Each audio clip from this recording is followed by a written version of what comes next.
Every American must be free to live without fear of violence in your country, in your communities, and in your homes. Donald Trump Jr. spoke at last night's Republican National Convention. Up ahead, the big moments you may have missed.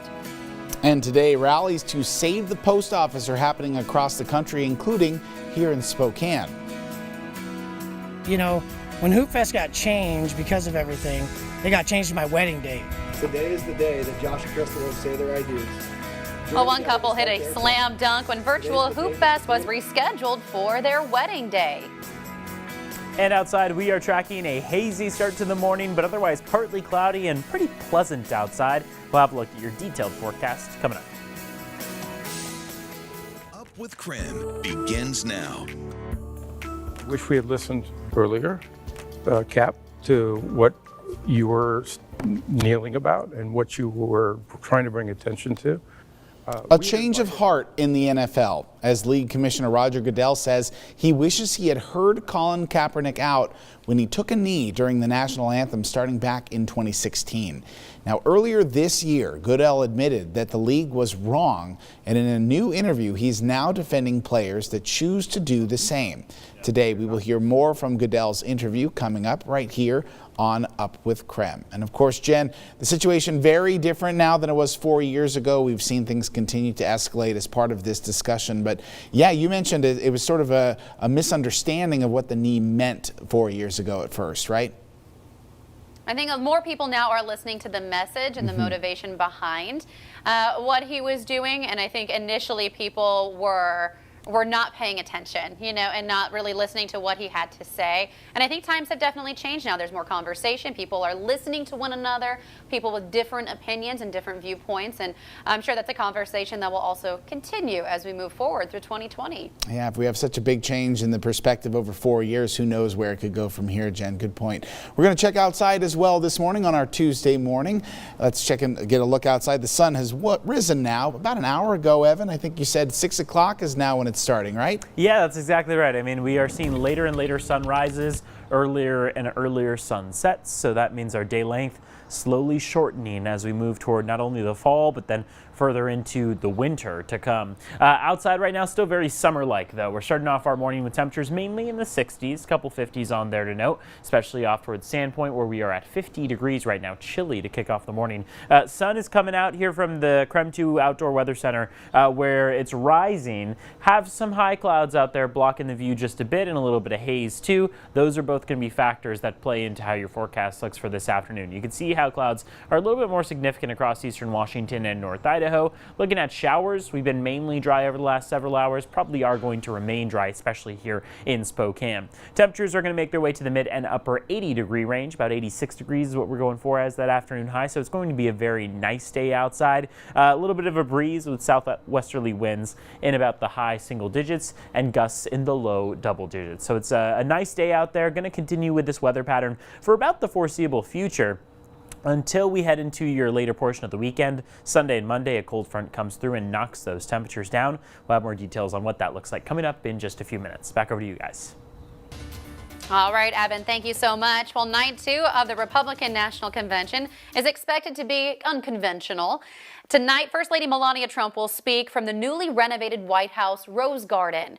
Also, tonight, the Secretary of State, Mike Pompeo, is set to speak. Now, this is unusual. In the past, the Secretary of State stays away from political conventions. The president and his children, Eric and Tiffany Trump, will also be speaking tonight. Well, last night on night 1 of the convention, Donald Trump Jr. took the stage, and here's a small snippet of what he had to say. Every American must be free to live without fear of violence in your country, in your communities, and in your homes. All men and women are created equal and must be treated equally under the law. That's why we must put an end to racism, and we must ensure that any police officer who abuses their powers is held accountable. What happened to George Floyd is a disgrace, and if you know a police officer, you know they agree with that too. But we cannot lose sight of the fact. Well, coming up, we will fact check the rest of his speech and the rest of night 1. Well, Well, today rallies are set around the country in support of the U.S. Postal Service. It includes a rally right here in Eastern Washington. Nicole Hernandez is joining us from Riverside Post Office this morning with more on today's event.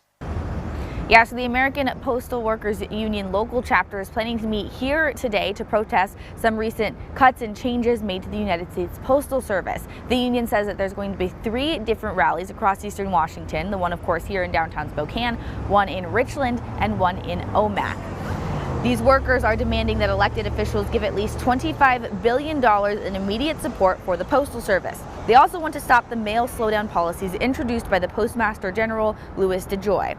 Yesterday, he denied claims that he slowed down the Postal Service to disrupt the delivery of election ballots. During a hearing on Capitol Hill, he assured lawmakers that USPS will be able to handle November's mail-in ballots. Our local chapter here says they also want to know why Representative Kathy McMorris Rodgers voted against emergency funding for the post office over the weekend. The bill would provide emergency funds for the Postal Service, protections for election mail, and prohibits the removal of mail sorting machines and mailboxes. That passed in the House on Saturday. According to the U.S. Assistance Commission, 24% of voters voted by mail in the last presidential election. That's about 34 million voters. Many states are still planning now to expand voting by mail to reduce crowds at the polls this year. And a new survey found that they think 37% of voters will likely vote by mail this year. That's over 10% increase. Now, our local union is planning on meeting at 3:30 today here at the post office to start that protest. In Spokane, I'm Nicole Hernandez. Thank you very much, Nicole. 7:06 now. Time for your morning rush. More news in less time. An Amber Alert is still in effect this morning for a missing baby in Montana. Police are asking for your help in locating 6-month-old Lucas Warner. Deputies say he was taken by his non-custodial father, Andrew, and his babysitter, Haley Emerson, in the Columbia Falls area. They could be driving a late 1990s, early 2000s white Chevy pickup truck.